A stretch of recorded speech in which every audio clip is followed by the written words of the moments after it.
all those moments will be lost in time. Hey guys, what's up and welcome back to my channel. So today we're going to talk about some scary... It's the 4th of July. Some scary stories. I used to do this more frequently on my channel, and I know a few of you have been asking, so hopefully you're here for it. Before we get into it though, I did want to thank today's sponsor, which is Shudder. AMC Network's Shudder is a premium streaming video service super serving fans of all degrees with the best selection of horror and thrillers. The cool thing about Shudder is that there's a community filled with reviews and even member-only perks such as exclusive releases and VIP movie screenings. You can stream great thrillers, horror, and suspense for $5.99 a month or $56.99 a year, and all on your favorite devices such as Amazon Fire TV, Roku, Xbox One, iOS, and Android. Shudder has a unique human-curated collection of exclusive and original films and series. To try Shudder for free for 30 days, go to shudder.com and use promo code ReadyToGlare. One specific show I enjoy on Shudder is titled Cursed Films, which gives you a behind-the-scenes look at famous movies and highlights the dangers of filmmaking.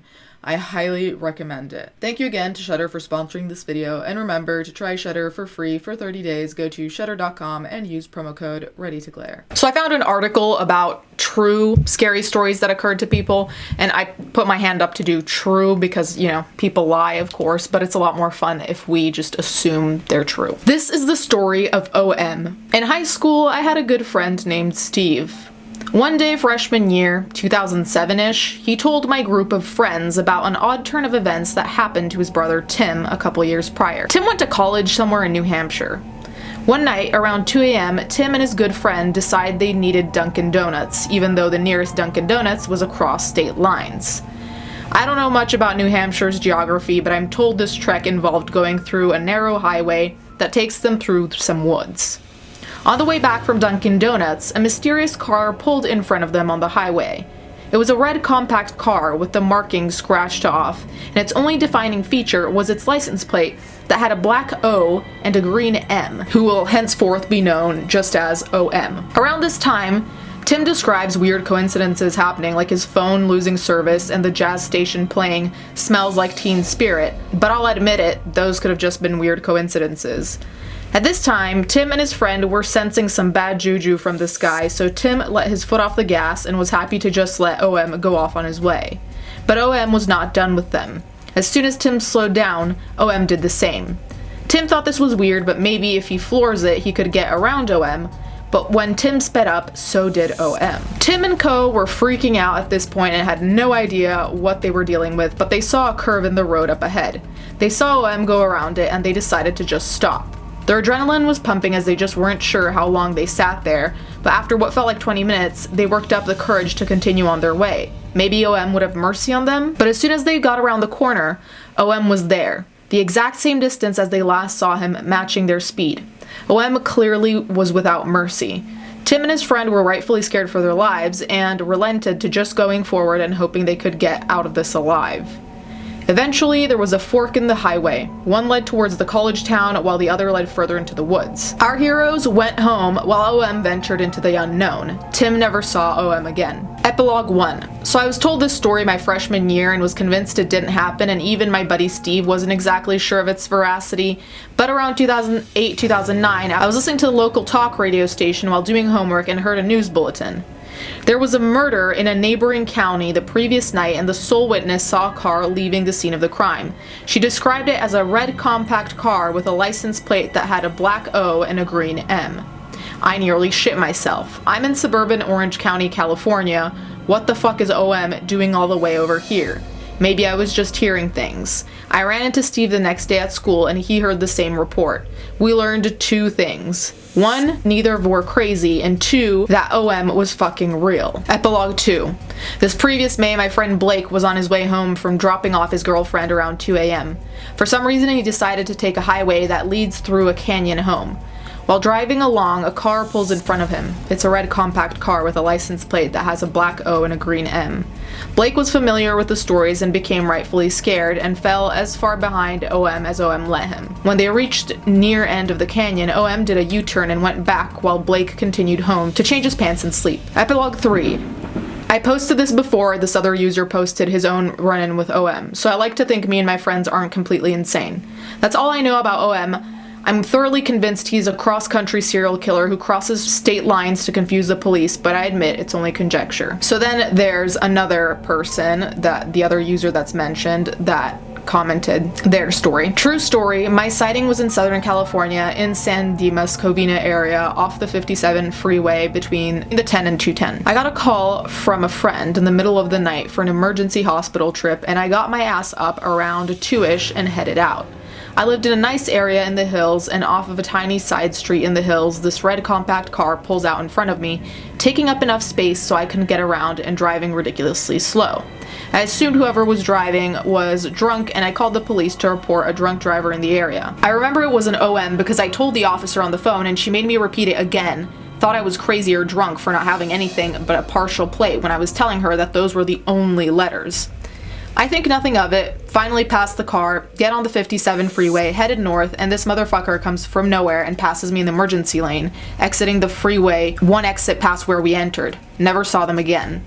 After reading the post the other user made, I shit bricks. Whoever was driving wasn't drunk. Looking back, they were driving perfectly fine until they pulled out in front of me. I didn't sleep well for a while after reading the encounters, and I'm convinced that they are true.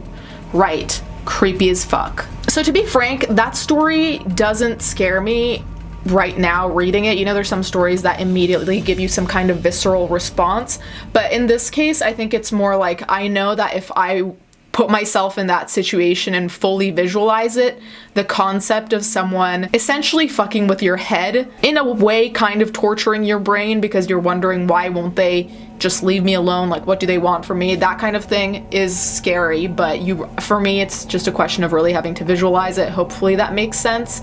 But I hope to never run into this fucking OM person because, I mean, like, who knows if they're actually a killer or they're just fucking with people, but nonetheless, not an experience I really care to have. I'm 22 and this incident happened a year and a half ago. I had just moved into my first apartment and was in the process of moving in. The door that led into my apartment locks itself automatically when closed, so I was going to the entrance of the apartment complex to get my mail while talking on the phone with my boyfriend. I returned to my apartment and sat on the bed while opening the mail while using the phone. I dropped the phone on the floor and it landed under the bed, so I had to lie on the floor and stretch for it. I saw something that caught my eye. There was someone under my bed. My eyes widened and I choked on the urge to scream. The person under my bed was lying still with his back towards me and his head to his chest, so I couldn't see his face, and he didn't see me. Trying to be rational while so many thoughts rushed through my head, I picked up the phone and said, "Sorry, I dropped my phone. I'm just gonna take a shower and call you back." The bathroom is right by my bed, so I hastily walked in, quietly locked the door, turned the shower on, jumped out my window, my apartment is on the first floor, and called the police. They told me to wait nearby, but to go across the street to see if anyone comes out the door to the apartment complex. This was during summer and it was still light out. I placed myself across the street, hiding behind a car while watching my open bathroom window and the entry door. I called my boyfriend and he came to me just before the police. I gave them my keys and they went inside. Only moments later, 2 cops came out holding a thin, tired-looking man. His eyes looked crazy, but he didn't try to get away. The policeman that had stood beside me and comforted me while the police searched through my house, I was a mess, shivering and crying, told me the man stood outside my bathroom door with one of my kitchen knives waiting for me to come out. The man had somehow crept in my entry door while I was getting my mail and hid under the bed. The man that was trying to hurt me turned out to be a homeless person that was placed in a mental hospital.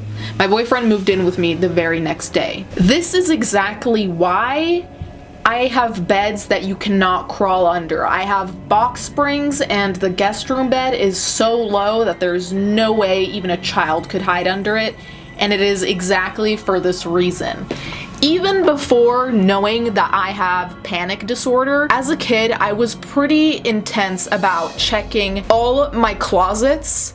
Not my shower because it had a transparent door, all my closets, under my bed, and I had a little section, like, you know those old school room separators? I had one of those so I could change behind them, and I checked there. and I'd keep a knife with me, specifically because stories like this scare the shit out of me. And whether you think it's real or not, the concept of someone chilling there and you just noticing by pure coincidence, if she hadn't dropped her phone, then what? That story made me sweat, and it's not only because it's Southern California and I have lights and it's fucking July, but wow, no, absolutely not. Killers under beds are canceled in my books. You guys can let me know what you think about all these stories. Thank you guys so much for watching. Thank you to my patrons as always, and let's get right into the